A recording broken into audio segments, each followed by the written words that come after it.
Imagine a land where the calls to prayer from mosques intermingled with the sounds of church bells and synagogue chants, a place where bustling marketplaces echoed with a symphony of languages and shared traditions wove a tapestry of coexistence. This was Palestine before 1939, a land where Palestinian and Jewish communities lived side by side, their lives interwoven for centuries. But this harmony was not to last. Soon, the streets that once buzzed with shared laughter and commerce would become battlegrounds, echoing with the sounds of conflict and division. The Israeli-Palestinian conflict, a complex and deeply rooted issue, has torn families apart, leaving a legacy of pain and trauma that continues to reverberate around the world. How did this conflict, with its seemingly intractable divides, arise from a place of such vibrant coexistence? To understand, we must journey back in time, before the conflict as we know it existed, to explore the factors that led to this tragic shift.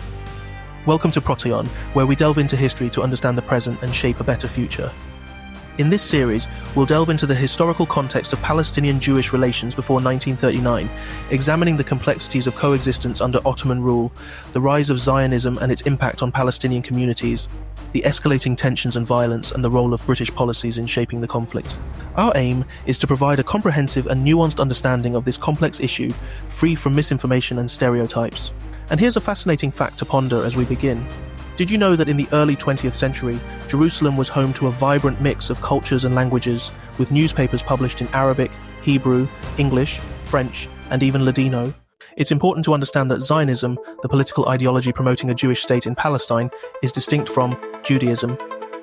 Judaism is a religion and cultural identity with a rich history of advocating for peace and justice. This video critiques the actions and policies of Zionism, not the Jewish people or their faith. In fact, many Jewish people oppose Zionism. Groups like Brit Tzedek v'Shalom and Jewish Voice for Peace actively advocate for Palestinian rights and a peaceful resolution to the conflict. This distinction is crucial to avoid harmful generalizations. This coexistence wasn't merely a matter of different groups residing in the same region. It was a society where lives were deeply intertwined, with shared cultural practices, economic cooperation, and interfaith relations. Central to this was the Ottoman millet system, which granted each religious community, Muslims, Christians, and Jews, a significant degree of autonomy to manage their internal affairs. This fostered a sense of self-determination within each group, while still existing under the broader Ottoman framework. However, this system also had its limitations, sometimes reinforcing communal divisions and hindering the development of a unified Palestinian identity. Daily life reflected this interconnectedness. Marketplaces in Jerusalem, Jaffa, Haifa, and other towns bustled with merchants from all backgrounds, creating a vibrant mix of languages and cultures. Imagine the sights and sounds, vendors hawking their wares in Arabic, Hebrew, and Turkish, the aroma of spices filling the air, and the lively chatter of people from all walks of life bargaining for goods. Agriculture, the backbone of Palestinian society, saw Jewish and Palestinian farmers working the land side by side, sharing both the labor and the knowledge passed down through generations. This collaboration fostered a sense of shared responsibility for the land and its resources. Festivals and celebrations often included members of different communities, adding to the rich tapestry of Palestinian life. This wasn't coexistence forced from above, but rather something built over centuries of shared history and, importantly, mutual respect. For instance, during the Muslim holiday of Eid al-Adha, it was common for Christian and Jewish neighbors to partake in festive meals and exchange gifts. Similarly, during Hanukkah, Palestinian Muslims and Christians would often visit Jewish homes to witness the lighting of the menorah. Economic ties were also strong, with Palestinian farmers selling their produce to Jewish merchants in the cities and Jewish artisans crafting goods for the broader Palestinian market. This interdependence fostered a sense of shared prosperity and mutual reliance. A British traveller to Palestine in the late 19th century observed, "The Muslims, Christians, and Jews of Palestine seem to live together in a state of remarkable harmony. They frequent the same coffee houses, bargain in the same bazaars, and work side by side in the fields." So this sentiment is echoed in the writings of Khalil al-Sakakini, a Palestinian educator and writer who described Jerusalem in the early 1900s as a city where different religions and cultures meet and mingle, where people of different backgrounds live together in peace and harmony. These accounts highlight the genuine coexistence that characterized Palestinian life before 1939, a period when diversity was celebrated and mutual respect was the norm. As the 19th century drew to a close, a new force began to shape the future of Palestine, Zionism.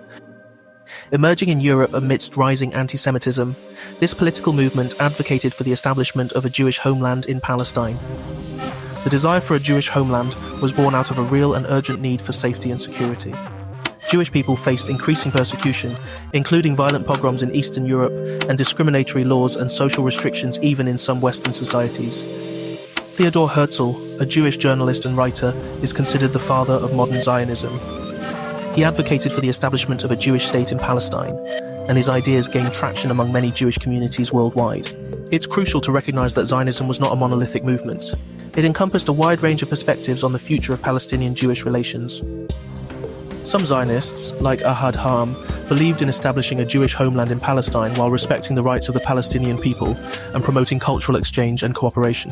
Others, like Ze'ev Jabotinsky, advocated for a more assertive approach, emphasizing the establishment of a Jewish state with limited Palestinian participation. This internal debate within Zionism would have profound implications for the future of Palestinian-Jewish relations. Early Zionist activities in Palestine included land purchases, often facilitated by organizations like the Jewish National Fund, and the establishment of agricultural settlements.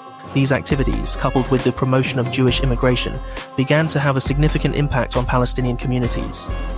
For example, between 1882 and 1903, the Jewish National Fund purchased over 100,000 acres of land in Palestine, often from absentee landlords living outside the region. This led to the displacement of thousands of Palestinian farmers who had been working the land for generations. Moreover, the Zionist movement actively promoted Jewish immigration to Palestine, which led to a significant increase in the Jewish population. Between 1882 and 1914, the Jewish population in Palestine grew from an estimated 24,000 to over 85,000. This influx of Jewish immigrants brought new skills and resources to the region, contributing to its economic development. However, this growth also brought about changes in land ownership and resource distribution, which would later become points of contention. These changes, while bringing economic development to the region, also led to the displacement of Palestinian farmers and the disruption of their traditional way of life. This displacement and the growing anxieties about the future of Palestinian-Jewish relations are reflected in the writings of Khalil al-Sakakini, a Palestinian educator and writer who wrote in his diary in 1909, "The Zionists are buying up our land and driving us from our homes. They are creating a state within a state, and we are becoming strangers in our own land." His words capture the growing concerns within Palestinian society about the implications of Zionism and its potential impact on their future. While coexistence was a reality for much of the early 20th century, rising tensions and competing claims over land and resources led to several instances of violent conflict. These events left a lasting impact on Palestinian-Jewish relations and contributed to the escalation of the conflict. One of the earliest instances of major violence was the 1920 Nebi Musa riots. These riots erupted during the annual Nebi Musa festival, a time of heightened religious and cultural significance for both Palestinians and Jews. However, underlying tensions over land ownership, religious sites and political aspirations quickly escalated into violence. The events were sparked by a clash between Palestinian demonstrators and Jewish settlers in Jerusalem. The clashes quickly spread throughout the city, resulting in several deaths and injuries on both sides. The British authorities, who were responsible for maintaining order in Palestine, struggled to contain the violence. The Nebi Musa riots exposed the growing tensions between the two communities and highlighted the challenges faced by the British administration in maintaining order. They also marked a turning point in Palestinian-Jewish relations, as the violence shattered the illusion of peaceful coexistence and fueled mutual distrust and animosity. Another significant event that deepened the divide between Palestinians and Jews was the 1929 Hebron massacre. False rumors, the origins of which remain unclear, sparked widespread Palestinian attacks on Jewish communities, particularly in Hebron, where over 60 Jews were killed and many others injured. The Hebron massacre was a devastating blow to Palestinian-Jewish relations. It further fueled mutual distrust and animosity, and it led to the displacement of the Jewish community from Hebron, a city with a long and rich history of Jewish presence. The 1930s witnessed further instances of violence, including assassinations and bombings, as both Palestinian and Jewish groups resorted to armed resistance and retaliation. These escalating clashes contributed to a growing sense of insecurity and fear among both communities, making the prospects for peaceful coexistence increasingly diminishing. In his diary, Khalil al-Sakakini, a Palestinian educator and writer, lamented the escalating violence and the growing divide between the two communities. He wrote, "The situation is getting worse day by day. The Jews are becoming more aggressive and the Arabs are becoming more resentful. I fear that we are heading towards a disaster." His words serve as a stark reminder of the devastating consequences of unchecked tensions and the urgent need for understanding and reconciliation. In the aftermath of World War I, the Ottoman Empire collapsed, and Palestine came under British control as a Mandate territory. The British faced the daunting task of balancing the competing claims and aspirations of Palestinian and Jewish communities, while also navigating their own strategic interests in the region. This delicate balancing act often proved impossible, and British policies, heavily influenced by the Balfour Declaration, frequently favoured Zionist goals, facilitating Jewish immigration and land acquisition, often at the expense of Palestinian rights. The Balfour Declaration of 1917, enshrined in the Mandate for Palestine, expressed support for the establishment of a Jewish national home in Palestine. However, it also included a clause stating that nothing shall be done which may prejudice the civil and religious rights of existing non-Jewish communities in Palestine. This contradictory mandate set the stage for conflict, as British policies often prioritised Zionist aspirations over the rights of the indigenous Palestinian population. For instance, the British enacted land laws that favoured Jewish ownership, making it easier for Jewish organisations to purchase large tracts of land, often leading to the displacement of Palestinian farmers. They also restricted Palestinian political activity, curbing their ability to organise and advocate for their rights, while allowing Zionist organisations to operate freely. Moreover, the British facilitated Jewish immigration to Palestine, leading to a significant increase in the Jewish population and further exacerbating Palestinian fears of dispossession. While this immigration brought economic development to the region, it also led to demographic shifts and increased competition for land and resources. The British response to Palestinian resistance was swift and brutal, further exacerbating tensions. They enforced curfews, collective punishments, and mass arrests, tactics that alienated the Palestinian population and fueled the growing cycle of violence. In an attempt to quell the unrest, the British issued a series of white papers throughout the 1920s and 1930s. These documents aimed to limit Jewish immigration and land purchases in response to Palestinian resistance.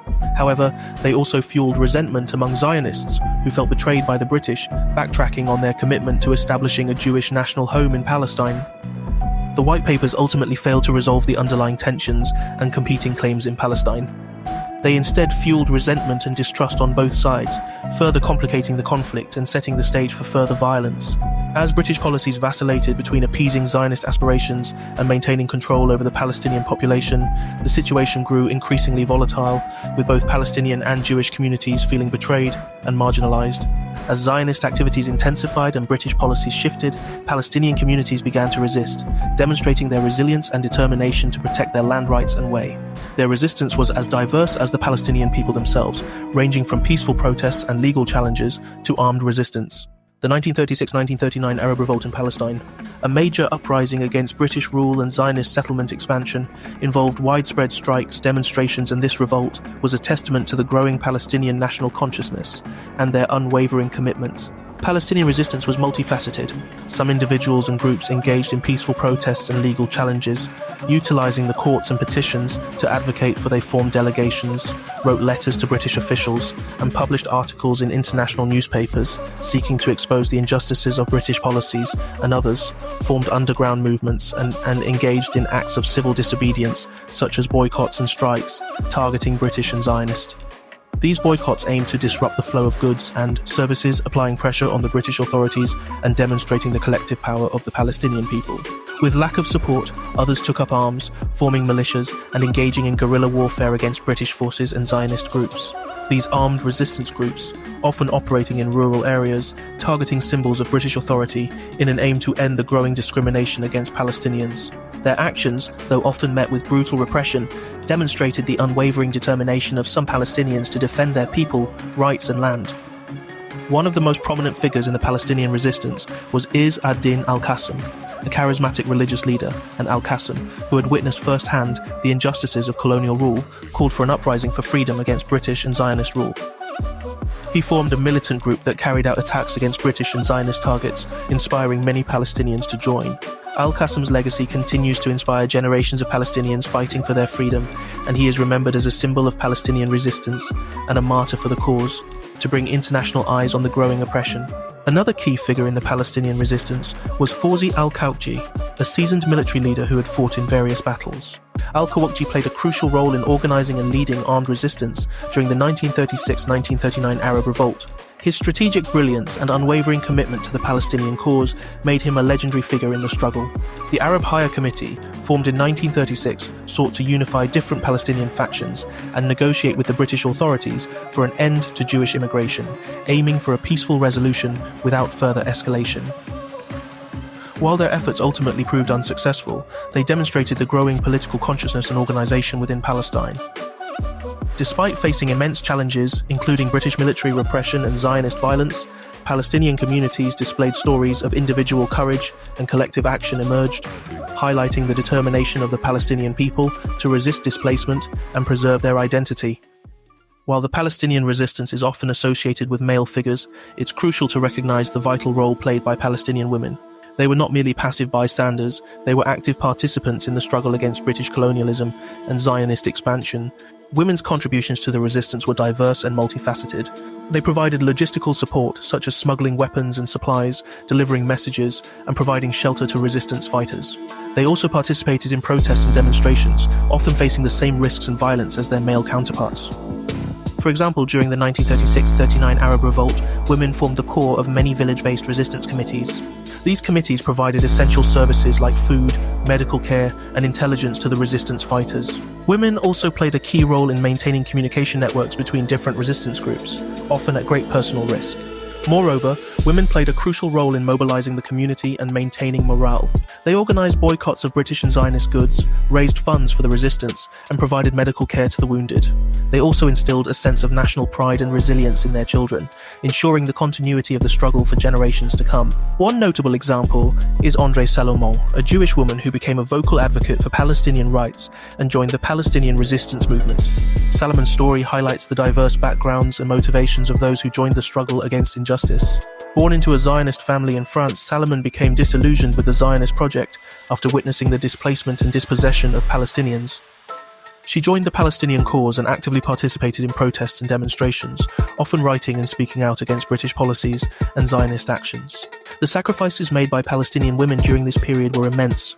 They faced imprisonment, torture, and even death at the hands of British forces and Zionist militias. Their stories of courage and resilience deserve to be remembered and honoured. For instance, female activists like Mariam Hassan and Zalika al-Shihabi played prominent roles in organising demonstrations and mobilising public opinion against British rule and Zionist settlement activity. They faced harassment, arrest, and even exile for their activism, yet they remained steadfast in their commitment to the Palestinian cause. These women's stories, though often marginalised in historical accounts, serve as a powerful testament to the diverse and significant contributions of Palestinian women to the resistance movement. The events leading up to 1939 paint a complex picture of coexistence, ambition, resistance, and external influence. Both Palestinians and Jewish people experienced suffering and injustice. The pogroms and denial of refuge across Europe, resulting in the displacement, injury, and loss of life of countless Jewish people, cannot be forgotten. Similarly, the displacement, dispossession, and violence experienced by Palestinians must also be acknowledged and addressed. The genocide must be stopped. It's crucial to remember that the Palestinian people have endured decades of occupation and oppression since this period, and their voices must be heard and their rights respected. Where do we go from here? How can we move towards a shared future? Acknowledging the suffering and injustices experienced by both communities is crucial. We must recognize the complexities of the conflict, challenge stereotypes and prejudices, and seek common ground based on shared values of justice and equality. Only through empathy and understanding can we bridge the divides and work towards a future where both Palestinians and Jewish people can thrive. The time for action is now. We cannot stand idly by while injustice and suffering continue. We must take action to support the Palestinian people's right to self-determination and freedom. This means educating ourselves about the conflict, challenging misinformation and stereotypes, and advocating for policies that promote peace and justice. Here are some concrete steps you can take. Support organizations working for Palestinian rights and humanitarian aid. Engage in respectful dialogue with people from different backgrounds to foster understanding and empathy. Challenge any instances of discrimination or prejudice you encounter. Use your voice and platform to raise awareness about the Palestinian struggle. Remember, every action, no matter how small, can contribute to a more peaceful future. Let's work together to create a world where Palestinians and Israelis can live side by side in peace, security, and dignity. By learning from the past, acknowledging the injustices, and working together towards a shared future, we can create a world where Palestinians and Jewish people can live side by side in peace, security, and dignity. This is not just a dream, it's a possibility within our reach. If you're interested in learning more about this topic, here are some channels and resources I recommend checking out. Global Gambit, Middle Ground, and Palestine Talks are great places to check out. If you prefer to follow on social media, please check out Henry Abramson or Mika Peld and Aya El Sayed. Thank you for watching this episode of Prottayon. If you found this video informative and thought-provoking, please give it a thumbs up and subscribe to the channel for more content like this. Don't forget to hit the notification bell to stay updated on our latest releases. I'd love to hear your thoughts on this complex and important topic. What resonated with you the most? What questions do you still have? Share your reflections in the comments section below, and let's engage in a meaningful conversation. This is just the beginning of our exploration of the Israeli-Palestinian conflict. In the upcoming episodes, we'll delve into more recent periods, examining the events that have shaped the conflict in the decades since 1939. Stay tuned for more deep dives, insights, and stories. Keep creating, keep learning, and keep sharing your passion. And most importantly, take care.